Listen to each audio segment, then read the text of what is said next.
So, welcome to the One Education Services. मैं हाँ Anil Kumar. So guys, ਅੱਜ ਤੋਂ ਆਪਾਂ ਡਿਸਕਸ ਕਰਨ ਜਾ ਰਹੇ ਹਾਂ Punjab previous year sub inspector ਦੇ ਪੇਪਰ ਦੀ ਡਿਸਕਸ਼ਨ ਕਰਾਂਗੇ ਅੱਜ ਆਪਾਂ ਮੈਥ ਸੈਕਸ਼ਨ ਦੀ. ਵੈਸੇ ਅੱਜ ਤੋਂ ਆਪਾਂ ਸੀਰੀਜ਼ ਸ਼ੁਰੂ ਕਰਾਂਗੇ ਜਿਹੜੀ ਉਸ ਦੇ ਵਿੱਚ ਪੰਜਾਬ ਦੇ ਵਿੱਚ ਜਿੰਨੇ ਵੀ ਪੇਪਰ ਹੋਏ ਨੇ ਉਹਨਾਂ ਸਾਰਿਆਂ ਦੇ ਪ੍ਰੀਵੀਅਸ ਈਅਰ ਪੇਪਰਸ ਦੇ ਮੈਥ ਤੇ ਰੀਜ਼ਨਿੰਗ ਦੀ ਆਪਾਂ ਡਿਸਕਸ਼ਨ ਸ਼ੁਰੂ ਕਰਨ ਜਾ ਰਹੇ ਹਾਂ. ਪਰ ਜਿਹੜਾ ਅੱਜ ਆਪਾਂ ਪੇਪਰ ਫੜਿਆ ਉਹਨੂੰ ਆਪਾਂ ਪੰਜਾਬ ਸਬ ਇੰਸਪੈਕਟਰ ਦਾ ਪੇਪਰ ਫੜਿਆ ਉਹਦੇ ਵਿੱਚ ਮੈਥ ਸੈਕਸ਼ਨ ਨੂੰ ਸ਼ੁਰੂ ਕਰਦੇ ਹਾਂ. ਆਊਗਾ ਸਟਾਰਟ ਕਰਦੇ ਹਾਂ. ਦੇਖੋ ਇਹ ਪੇਪਰ ਦੇ ਵਿੱਚ ਤੁਹਾਡਾ 16ਵਾਂ ਨੰਬਰ ਕੁਐਸਚਨ ਹੈ ਮੈਥ ਦਾ ਜਿਹੜਾ ਹੈਗਾ. ਮੈਂ ਤੁਹਾਨੂੰ ਇਸ ਦੀ ਸ਼ੀਟ ਹੈ ਜਿਹੜੀ ਡਿਸਕ੍ਰਿਪਸ਼ਨ ਬਾਕਸ ਦੇ ਵਿੱਚ ਇਸ ਦੀ ਪੇਪਰ ਦੀ ਪੀਡੀਐਫ ਤੁਹਾਨੂੰ ਪਾ ਦਿੰਨਾ. ਠੀਕ ਹੈ, ਤਾਂ ਤੁਸੀਂ ਉਸ ਤੋਂ ਵਿੱਚੋਂ ਕੁਐਸਚਨ ਪੇਪਰ ਦੇਖ ਕੇ ਕੁਐਸਚਨ ਦੇਖ ਲਿਓ. ਠੀਕ ਹੈ ਬੱਚੇ. ਸੋ ਜਿਵੇਂ ਪਹਿਲਾ ਕੁਐਸਚਨ ਹੈ, ਕਹਿੰਦਾ a man spent 2/5 of his salary on house rent, 3/10 of salary on food, and 1/8 of his salary on conveyance. If he has rupees 1400 left with him, find his expenditure on food and conveyance. ਦੇਖੋ ਕੀ ਕਹਿੰਦਾ ਬੱਚੇ ਵੀ ਇੱਕ ਆਦਮੀ ਆਪਣੀ salary ਦਾ 2/5ਵਾਂ ਹਿੱਸਾ house rent ਦੇ ਉੱਪਰ ਖਰਚਦਾ ਹੈ, 3/10ਵਾਂ ਹਿੱਸਾ ਆਪਣੀ ਸੈਲਰੀ ਦਾ ਫੂਡ ਦੇ ਉੱਪਰ ਖਰਚਦਾ ਹੈ, 1/8 ਹਿੱਸਾ ਉਹ ਆਪਣੀ ਸੈਲਰੀ ਦਾ ਕਨਵੈਂਸ ਦੇ ਉੱਪਰ ਖਰਚਦਾ ਹੈ, ਤੇ ਜੇਕਰ ਉਹਦੇ ਕੋਲ 1400 ਰੁਪਏ ਬਾਕੀ ਬਚ ਜਾਂਦੇ ਹਨ ਤਾਂ ਦੱਸੋ ਉਸਦਾ ਖਰਚਾ ਦੱਸੋ ਫੂਡ ਤੇ ਕਨਵੈਂਸ ਤੇ ਕਿੰਨੇ ਰੁਪਏ ਦਾ ਹੋਇਆ. ਠੀਕ ਹੈ ਗਾਇਸ. ਸੋ ਦੇਖੋ ਜੀ ਜਦੋਂ ਇਹ ਕੁਐਸਚਨ ਆਪਾਂ ਕਰਨੇ ਨੇ ਇਹਦੇ ਵਿੱਚ ਨਾ ਫ੍ਰੈਕਸ਼ਨ ਯੂਜ਼ ਹੋਈ ਹੈ. ਦੇਖੋ ਫ੍ਰੈਕਸ਼ਨ ਯੂਜ਼ ਹੋਈ ਹੈ. ਉਹ ਕਹਿੰਦਾ ਦੇਖੋ ਹਾਊਸ ਰੈਂਟ ਦੇਖੋ ਪਹਿਲਾਂ ਤੇ ਹਾਊਸ ਰੈਂਟ ਤੇ ਕਿੰਨੀ ਖਰਚੀ 2/5. ਠੀਕ ਹੈ ਬੱਚੇ. ਤੇ ਆਪਾਂ ਦੇਖਾਂਗੇ ਫੂਡ ਤੇ ਕਿੰਨੀ ਖਰਚੀ, ਤਾਂ ਫੂਡ ਤੇ ਆਪਾਂ ਦੇਖਾਂਗੇ ਫੂਡ ਤੇ ਖਰਚੀ 1/8 ਖਰਚੀ. ਤੇ ਕਨਵੈਂਸ ਦੇ ਉੱਪਰ ਕਿੰਨਾ ਖਰਚਾ ਹੈ ਬੱਚੇ, ਇਹ ਲਿਖਿਆ ਉਹਨੇ ਸੌਰੀ ਫੂਡ ਦੇ ਉੱਪਰ 3/8 ਖਰਚੀ ਹੈ. ਫੂਡ ਦੇ ਉੱਪਰ 3/8 ਹੈ. ਆਪਾਂ ਸੈੱਟ ਕਰ ਲੈਂਦੇ ਹਾਂ. ਫੂਡ ਦੇ ਉੱਪਰ 10 ਹੈ ਤੇ ਇਹਦੇ ਉੱਪਰ 1/8 ਹੈ. ਕਲੀਅਰ. ਸੋ ਆਪਾਂ ਨੇ ਕੀ ਕਰਨਾ ਹੈ, ਪਹਿਲਾਂ ਟੋਟਲ ਸੈਲਰੀ ਲੈਟ ਕਰਨੀ ਹੈ. ਕੀ ਲੈਟ ਕਰਨੀ ਹੈ? Total salary. ਸੋ ਟੋਟਲ ਸੈਲਰੀ ਅਗਰ ਤੁਹਾਡੇ ਕੋਲ ਫ੍ਰੈਕਸ਼ਨ 'ਚ ਹੋਵੇ ਤਾਂ ਤੁਸੀਂ ਇਹਨਾਂ ਦਾ ਐਲਸੀਐਮ ਲੈਟ ਕਰ ਲਿਆ ਕਰੋ. ਜਿਵੇਂ ਇਹ 5 10 ਤੇ 8 ਕੋਈ ਇਹੋ ਜਿਹਾ ਨੰਬਰ ਲੱਭੋ ਜਿਹੜਾ 5 10 8 ਤੇ ਡਿਵੀਜ਼ੀਬਲ ਹੁੰਦਾ ਹੋਵੇ, ਮਤਲਬ ਇਹਨਾਂ ਦਾ ਐਲਸੀਐਮ. ਇਹਨਾਂ ਦਾ ਜਿਹੜਾ ਐਲਸੀਐਮ ਆ ਗਿਆ ਦੈਟ ਇਜ਼ 40 ਮੰਨ ਲੈਂਦੇ ਤਾਂ 40x ਆਪਾਂ ਮੰਨ ਲੈਂਦੇ ਆ ਇਹਨਾਂ ਦਾ ਐਲਸੀਐਮ ਹੋ ਗਿਆ. ਠੀਕ ਹੈ. ਤੇ ਹਾਊਸ ਤੇ ਕਿੰਨਾ ਖਰਚਾ ਹੈ 2/5 ਟੋਟਲ ਸੈਲਰੀ 40x ਦਾ 2/5 ਦੇਖੋ ਕਿੰਨਾ ਹੋਇਆ. ਸੋ 40x ਦਾ 2/5 ਅਗਰ ਆਪਾਂ ਦੇਖੀਏ ਤਾਂ 16x ਹੋ ਗਿਆ. ਤੁਸੀਂ ਕਹਿ ਸਕਦੇ ਆ ਵੀ ਹਾਊਸ ਦੇ ਉੱਪਰ 16x ਖਰਚਿਆ. ਫੂਡ ਦੇ ਉੱਪਰ ਕਿੰਨਾ ਖਰਚਾ 40 ਦਾ 3/10. 40 ਦਾ 3/10 ਹੋ ਗਿਆ ਬੱਚੇ 12x. ਸੋ 12x ਤੁਹਾਡਾ ਉਹ ਫੂਡ ਤੇ ਖਰਚਤਾ. 40 ਦਾ 1/8 ਮਤਲਬ ਟੋਟਲ ਸੈਲਰੀ ਦਾ 1/8 ਉਹ ਕਿੰਨਾ ਆ ਗਿਆ ਆਪਣੇ ਕੋਲ 5x. ਤਾਂ ਜਿਹੜਾ 5x ਹੈ ਬੱਚੇ ਉਹ ਕਨਵੈਂਸ ਦੇ ਉੱਪਰ ਖਰਚਤਾ. ਤਾਂ ਹੁਣ ਦੇਖੋ ਨੇ ਕੀ ਕਿਹਾ ਵੀ ਜਿਹੜਾ ਬਾਕੀ ਬਚ ਗਿਆ ਇਹਨਾਂ ਸਾਰਿਆਂ ਦੇ ਉੱਪਰ ਖਰਚ ਕਰਨ ਤੋਂ ਬਾਅਦ ਬਾਕੀ ਬਚ ਗਿਆ. ਦੇਖੋ ਕਿੰਨਾ ਖਰਚਾ ਕਰਤਾ ਉਹਨੇ 16x ਇਹ ਖਰਚ ਕਰਤਾ, 12x ਇਹ ਖਰਚ ਕਰਤਾ, 5x ਇਹ ਖਰਚ ਕਰਤਾ. 16 12 28 28 ਤੇ 12 5 ਕਿੰਨੇ ਹੋ ਗਏ 33. ਸੋ ਅਸੀਂ ਕਹਿ ਦਾਂਗੇ 33x ਤਾਂ ਉਹਨੇ ਸਪੈਂਡ ਕਰਤਾ. ਅਗਰ 33x ਸਪੈਂਡ ਕਰਤਾ ਤਾਂ ਲੈਫਟ ਕਿੰਨਾ ਰਹਿ ਗਿਆ, ਸੋ ਅਸੀਂ ਕਹਿ ਦਾਂਗੇ ਲੈਫਟ ਰਹਿ ਗਿਆ 7x ਰਹਿ ਗਿਆ. ਉਹ ਕਹਿੰਦਾ ਜਿਹੜਾ ਲੈਫਟ ਰਹਿ ਗਿਆ ਉਹ ਰਹਿ ਗਿਆ 1400. ਹੁਣ ਤੁਸੀਂ ਦੇਖੋ ਅਗਰ 7x ਲੈਫਟ ਰਹਿ ਗਿਆ ਜੋ ਕਿ 1400 ਦੇ ਇਕੁਅਲ ਹੈ ਤਾਂ x ਕਿਹਦੇ ਬਰਾਬਰ ਆ ਗਿਆ 1400 ਡਿਵਾਈਡਡ ਬਾਈ 7. ਤੁਸੀਂ ਕਹਿ ਦਾਂਗੇ ਵੀ ਜਿਹੜੀ x ਦੀ ਵੈਲਿਊ ਆ ਸਾਡੇ ਕੋਲ ਉਹ ਕਿੰਨੀ ਹੈ 200. ਕਲੀਅਰ ਹੈ ਜੀ. x ਦੀ ਵੈਲਿਊ ਸਾਡੇ ਕੋਲ ਕਿੰਨੀ ਆ ਗਈ 200 ਰੁਪਏ. ਹੁਣ ਉਹ ਕਹਿੰਦਾ ਹੈ ਦੱਸੋ ਜਿਹੜਾ ਫੂਡ ਤੇ ਕਨਵੈਂਸ ਦੇ ਉੱਪਰ ਪੈਸੇ ਖਰਚੇ ਨੇ ਉਹ ਕਿੰਨੇ ਨੇ. ਦੇਖੋ ਫੂਡ ਤੇ 12x ਖਰਚੇ ਨੇ, x ਦੀ ਵੈਲਿਊ ਸਾਡੇ ਕੋਲ 200 ਹੈ ਤਾਂ 12 ਦੂਣੀ ਕਿੰਨਾ 2400. ਅਸੀਂ ਕਹਿ ਸਕਦੇ ਹਾਂ ਫੂਡ ਦੇ ਉੱਪਰ 2400 ਖਰਚੇ ਤੇ ਕਨਵੈਂਸ ਦੀ ਵੀ ਹੈਗੀ ਹੈ 5x ਮਤਲਬ 5 ਦੂਣੀ ਕਿੰਨਾ 1000. 1000 ਇਹ ਖਰਚਾ ਤਾਂ ਟੋਟਲ ਖਰਚਾ ਜਿਹੜਾ ਖਰਚਾ ਹੈ ਉਹ ਕਿੰਨਾ 3400. ਅਸੀਂ ਕਹਿ ਸਕਦੇ ਹਾਂ ਫੂਡ ਤੇ ਕਨਵੈਂਸ ਦੇ ਉੱਪਰ ਜਿਹੜਾ ਟੋਟਲ ਖਰਚਾ ਹੋਇਆ ਹੈ ਉਹ 3400 ਰੁਪਇਆ ਹੋਇਆ, ਜੋ ਕਿ ਆਪਸ਼ਨਸ ਦੇ ਵਿੱਚ ਨਹੀਂ ਹੈ. ਪ੍ਰੀਵੀਅਸ ਈਅਰ ਪੇਪਰ ਦੇ ਵਿੱਚ ਇਹ ਕੁਐਸਚਨ ਦਾ ਆਨਸਰ ਮਤਲਬ ਜਿਹੜੀ ਆਪਸ਼ਨ ਸੀ ਉਹ ਗਲਤ ਸੀ ਤੇ ਸਟੂਡੈਂਟਸ ਨੂੰ ਇਹਦੇ ਨੰਬਰ ਮਿਲ ਗਏ ਸੀ. ਬਟ ਇਹਦਾ ਆਨਸਰ ਕੀ ਆਊਗਾ ਬੱਚੇ, ਤੁਸੀਂ ਅਗਰ ਲਾਣਾ ਚਾਹੁੰਦੇ ਹੋ ਤਾਂ 3400 ਰੁਪੀਸ ਆਊਗਾ. ਮੈਂ ਦੁਬਾਰਾ ਇੱਕ ਵਾਰ ਐਕਸਪਲੇਨ ਕਰ ਦੇਣਾ ਚਾਹੁੰਦਾ. ਦੇਖੋ ਜਦੋਂ ਵੀ ਤੁਹਾਡੇ ਕੋਲ ਫ੍ਰੈਕਸ਼ਨ ਵਾਲੀ ਚੀਜ਼ਾਂ ਆਣ ਵੀ ਜਿਵੇਂ ਫੂਡ ਸੈਲਰੀ ਹਾਊਸ ਰੈਂਟ ਦੇ ਉੱਪਰ 2/5 ਖਰਚ ਕਰਤਾ, 3/10 ਆਪਣੀ ਸੈਲਰੀ ਦਾ ਫੂਡ ਦੇ ਉੱਪਰ ਖਰਚ ਕਰਤਾ, 1/8 ਆਪਣੀ ਸੈਲਰੀ ਦਾ ਕਨਵੈਂਸ ਦੇ ਉੱਪਰ ਖਰਚ ਕਰਤਾ. ਠੀਕ ਹੈ. ਤਾਂ ਜੋ ਵੀ ਆਪਾਂ ਲਵਾਂਗੇ ਤਾਂ ਜਿਹੜਾ ਟੋਟਲ ਸੈਲਰੀ ਆਪਾਂ ਲੈਟ ਕਰਨੀ ਹੋਊਗੀ, ਜਿਹੜਾ ਨੀਚੇ ਬੇਸ ਹੈ ਨਾ, ਇਹਨਾਂ ਦਾ ਐਲਸੀਐਮ ਲੈਟ ਕਰ ਲਿਆ ਕਰੋ। ਜਿਵੇਂ ਅਸੀਂ 5 10 8 ਦਾ ਐਲਸੀਐਮ ਲੱਭਿਆ 40 ਹੈ, ਵੀ ਟੋਟਲ ਸੈਲਰੀ ਕਿੰਨੀ ਹੈ 40 ਹੈ। ਤੇ ਟੋਟਲ ਸੈਲਰੀ ਦਾ 2/5, 40 ਦਾ 2/5 ਕਿੰਨਾ ਆ ਗਿਆ 16x ਉਹਨੇ ਫੂਡ ਤੇ ਖਰਚਤਾ, 40 ਦਾ 3/10 12x ਉਹਨੇ ਕਿਤੇ ਖਰਚਤਾ, ਇਹ ਹਾਊਸ ਰੈਂਟ ਤੇ ਖਰਚਿਆ ਸੀ, ਇਹ ਫੂਡ ਤੇ ਖਰਚਤਾ, ਤੇ 40 ਦਾ 1/8 ਮਤਲਬ 5x ਇਹ ਉਹਨੇ ਖਰਚਤਾ ਆਪਣਾ ਕਿਹਦੇ ਉੱਪਰ, ਕਨਵੈਂਸ ਦੇ ਉੱਪਰ। ਆਪਾਂ ਦੇਖਿਆ 16 12 ਤੇ 5 28, ਸੋ 33x ਉਹਨੇ ਖਰਚ ਕਰਤਾ, ਤਾਂ ਉਹਦੇ ਕੋਲ ਬਾਕੀ 7x ਬਚ ਗਈ, ਜੋ ਕਿ 1400 ਰੁਪਏ ਦੇ ਬਰਾਬਰ ਨੇ। ਤਾਂ ਅਸੀਂ ਕਹਿ ਦਾਂਗੇ x ਦੀ ਵੈਲਿਊ ਕਿੰਨੀ ਹੈ 200 ਰੁਪਏ। ਤਾਂ ਫੂਡ ਦੇ ਉੱਪਰ ਖਰਚੇ 12x ਦਾ ਮਤਲਬ 12 ਦੂਣੀ 2400, ਔਰ ਇੱਥੇ 5x 5 200 1000 ਰੁਪਇਆ ਇਹ ਹੋ ਗਿਆ, ਸੋ ਟੋਟਲ ਖਰਚਾ 3400। ਆਈ ਹੋਪ ਗਾਇਜ਼ ਇਹ ਤੁਹਾਨੂੰ ਸਮਝ ਆ ਗਿਆ ਹੋਣਾ, ਠੀਕ ਹੈ ਗਾਇਜ਼। ਸੋ ਆਪਾਂ ਅਗਲੇ ਕੁਐਸਚਨ ਦੇ ਉੱਪਰ ਵਧਦੇ ਹਾਂ। ਦੇਖੋ ਜੇ ਅਗਲਾ ਕੁਐਸਚਨ ਜਿਹੜਾ 17 ਤੋਂ 19 ਆਇਆ ਸੀ, ਉਹ ਬਾਰ ਗ੍ਰਾਫ ਨਾਲ ਰਿਲੇਟਡ ਆਇਆ ਸੀ। ਦੇਖੋ ਇਸ ਕੁਐਸਚਨ ਦੇ ਵਿੱਚ ਉਹਨੇ ਕੀ ਕਿਹਾ, the bar graph provided below gives the sales of books in thousand of number। ਮਤਲਬ ਜਿਹੜੀ ਬਾਰ ਗ੍ਰਾਫ ਦੇ ਦੱਸ ਰਿਹਾ ਜਿਹੜਾ ਆਪਾਂ ਨੂੰ, ਇਹ ਬੁੱਕਸ ਦੀ ਸੇਲਸ ਬਾਰੇ ਦੱਸ ਰਿਹਾ, ਤੇ ਜਿਹੜੀ ਬੁੱਕਸ ਦੀ ਸੇਲਸ ਹੈ ਬੱਚੇ ਉਹ ਥਾਊਜ਼ੈਂਡਸ ਦੇ ਵਿੱਚ ਹੈ, ਹਜ਼ਾਰਾਂ ਦੇ ਵਿੱਚ ਹੈ। ਫਰੋਮ 6 ਬ੍ਰਾਂਚੇਸ, ਅਲੱਗ-ਅਲੱਗ 6 ਬ੍ਰਾਂਚੇਸ ਨੇ। ਪਬਲਿਸ਼ਿੰਗ ਕੰਪਨੀ ਡਿਊਰਿੰਗ 2 ਕੰਜ਼ੂਗੇਟਿਵ ਈਅਰ, ਉਹ 2 ਸਾਲਾਂ ਦੇ ਦੱਸੇ ਹੋਏ ਹੈ ਵੀ ਜਿਹੜੀ B1 ਬ੍ਰਾਂਚ ਹੈ ਉਹਨੇ 2000 ਚ ਕਿੰਨੇ ਵੇਚੇ, 2010 ਚ ਕਿੰਨੇ ਵੇਚੇ, 2011 ਚ ਕਿੰਨੇ ਵੇਚੇ। ਬ੍ਰਾਂਚ B2 ਹੈ ਇਹਨੇ 2010 ਚ ਕਿੰਨੇ ਵੇਚੇ, 2011 ਚ ਕਿੰਨੇ ਵੇਚੇ। ਆਪਾਂ ਨੇ ਇਸ ਦੇ ਬੇਸਡ ਬਾਰ ਗ੍ਰਾਫ ਦੇ ਬੇਸਡ ਆਨਸਰ ਦੱਸਣੇ ਨੇ ਬੱਚੇ, ਠੀਕ ਹੈ। ਦੇਖੋ ਜਿਹੜਾ ਇਹ ਲਾਈਨਾਂ ਨੇ, ਪਹਿਲੀ ਗੱਲ ਤਾਂ ਜਦੋਂ ਵੀ ਤੁਸੀਂ ਕੁਐਸਚਨ ਕਰਨਾ ਤਾਂ ਇਹ ਨੋਟੇਸ਼ਨ ਨੂੰ ਜ਼ਰੂਰ ਦੇਖਿਆ ਕਰੋ। ਜਿਹੜੀ ਇਹ ਨੋਟੇਸ਼ਨ ਲਾਈਨਾਂ ਨੇ ਇਹ 2010 ਦਾ ਡਾਟਾ ਸ਼ੋ ਕਰਦੀ ਹੈ, ਤੇ ਜਿਹੜਾ ਪਲੇਨ ਵਾਲਾ ਪੈਰਾਗ੍ਰਾਫ ਹੈ ਇਹ ਕਿਹਦਾ 2011 ਦਾ ਡਾਟਾ ਸ਼ੋ ਕਰਦਾ, ਠੀਕ ਹੈ ਗਾਇਸ। ਇਹ ਆਪਣਾ B1 ਦਾ ਦੱਸਿਆ ਹੋਇਆ ਵੀ 2010 ਦੇ ਵਿੱਚ 80,000 ਸੀ, ਇਹਦਾ 105,000 ਸੀ ਸਮਥਿੰਗ ਵਗੈਰਾ। ਚਲੋ ਕੁਐਸਚਨ ਦੇਖਦੇ ਹਾਂ ਕੁਐਸਚਨ ਕੀ ਪੁੱਛਦਾ ਉਹ। ਪਹਿਲਾ ਕੁਐਸਚਨ ਜਿਹੜਾ ਉਹਨੇ ਪੁੱਛਿਆ ਬੱਚੇ ਆਪਾਂ ਨੂੰ, ਕਹਿੰਦਾ what is the average sale of all the branches in 1000 for the year 2010। ਮਤਲਬ ਸਾਰੀ ਬ੍ਰਾਂਚੇਸ ਦੀ ਅਸੀਂ ਐਵਰੇਜ ਕੱਢਣੀ ਹੈ 2010 ਵਾਲਿਆਂ ਦੀ, ਸਾਰੀ ਬ੍ਰਾਂਚੇਸ B1 ਦੀ B2 ਦੀ। ਸੋ ਅਗਰ ਆਪਾਂ ਦੇਖੀਏ 2010 ਦੀ B1 ਦੀ ਕਿੰਨੀ ਸੀ, ਦੇਖੋ B1 2010 ਤੇ B1 ਦੀ 2010 ਦੇ ਵਿੱਚ ਕਿੰਨੀ ਸੀ 80 ਸੀ। ਐਵਰੇਜ ਦਾ ਮਤਲਬ ਆਪਾਂ ਨੂੰ ਪਤਾ ਹੈ, ਮਤਲਬ ਐਵਰੇਜ ਕਿਵੇਂ ਕੱਢਦੇ ਆ, ਸਾਰਿਆਂ ਦਾ ਜੋੜ ਡਿਵਾਈਡਡ ਬਾਈ ਜਿੰਨੇ ਨੰਬਰ। B2 ਦੀ ਕਿੰਨੀ ਸੀ 75, ਤਾਂ B2 ਦੀ ਸਾਡੇ ਕੋਲ 75 ਸੀ, ਠੀਕ ਹੈ ਬੱਚੇ। B2 ਦੀ ਕਿੰਨੀ ਸੀ ਸਾਡੇ ਕੋਲ 75 ਸੀ, ਠੀਕ ਹੈ ਜੀ। ਇਸੇ ਤਰ੍ਹਾਂ ਅਗਰ ਆਪਾਂ B3 ਬ੍ਰਾਂਚ ਦੀ ਦੇਖੀਏ ਤਾਂ B3 ਬ੍ਰਾਂਚ ਦੀ ਕਿੰਨੀ ਸੀ ਸਾਡੇ ਕੋਲ 95, ਤਾਂ B3 ਬ੍ਰਾਂਚ ਦੀ ਕਿੰਨੀ ਹੋਗੀ ਸਾਡੇ ਕੋਲ 95 ਹੋਗੀ, ਠੀਕ ਹੈ ਬੱਚੇ। ਇਸੇ ਤਰ੍ਹਾਂ ਅਗਰ ਆਪਾਂ B4 ਬ੍ਰਾਂਚ ਦੀ ਦੇਖੀਏ ਤਾਂ B4 ਬ੍ਰਾਂਚ ਦੀ ਕਿੰਨੀ ਸੀ ਬੱਚੇ ਆਪਣੇ ਕੋਲ, ਉਹ ਹੈਗੀ ਸੀ ਆਪਣੇ ਕੋਲ 85, ਠੀਕ ਹੈ ਬੱਚੇ। ਤੇ ਫਿਰ ਅਗਰ ਆਪਾਂ B5 ਬ੍ਰਾਂਚ ਦੀ ਦੇਖੀਏ ਤਾਂ B5 ਬ੍ਰਾਂਚ ਦੀ ਕਿੰਨੀ ਹੈ ਆਪਣੇ ਕੋਲ 75 ਹੈ, B5 ਬ੍ਰਾਂਚ ਦੀ ਆਪਣੇ ਕੋਲ 75 ਹੈ। ਅਗਰ ਆਪਾਂ B6 ਬ੍ਰਾਂਚ ਦੀ ਦੇਖੀਏ ਤਾਂ B6 ਬ੍ਰਾਂਚ ਦੀ ਕਿੰਨੀ ਹੈ ਆਪਣੇ ਕੋਲ 70, ਤਾਂ B6 ਬ੍ਰਾਂਚ ਦੀ ਕਿੰਨੀ ਹੈ ਸਾਡੇ ਕੋਲ 70। ਕਲੀਅਰ ਹੈ ਬੱਚੇ, ਇਹ ਡਾਟਾ ਜਿਹੜਾ ਹੋ ਗਿਆ ਆਪਣੇ ਕੋਲ।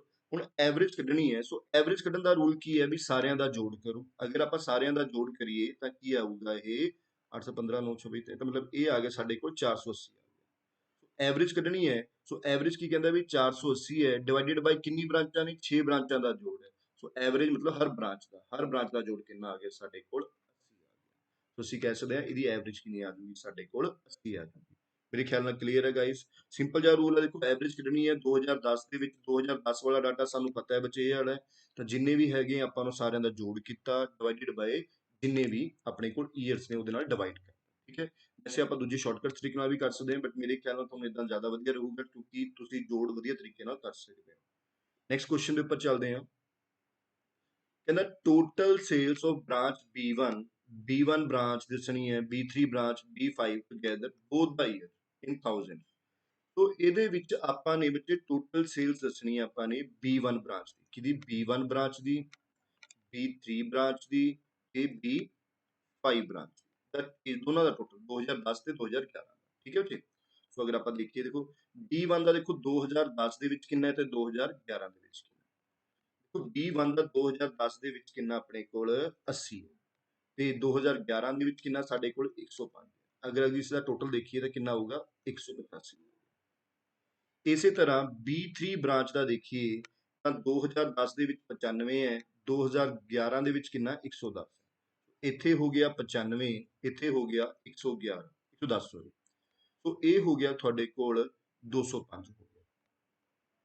ਕਲੀਅਰ ਹੈ ਗਾਇਸ। ਇਸੇ ਤਰ੍ਹਾਂ ਅਗਰ ਆਪਾਂ B5 ਦਾ ਦੇਖੀਏ ਤਾਂ B5 ਦਾ ਇੱਥੇ 75 ਹੈ, ਇੱਥੇ 95 ਹੈ, ਇੱਥੇ 75 ਹੋ ਗਿਆ ਬੱਚੇ, ਇੱਥੇ ਕੀ ਹੋ ਗਿਆ ਸਾਡੇ ਕੋਲ 95 ਹੋ ਗਿਆ।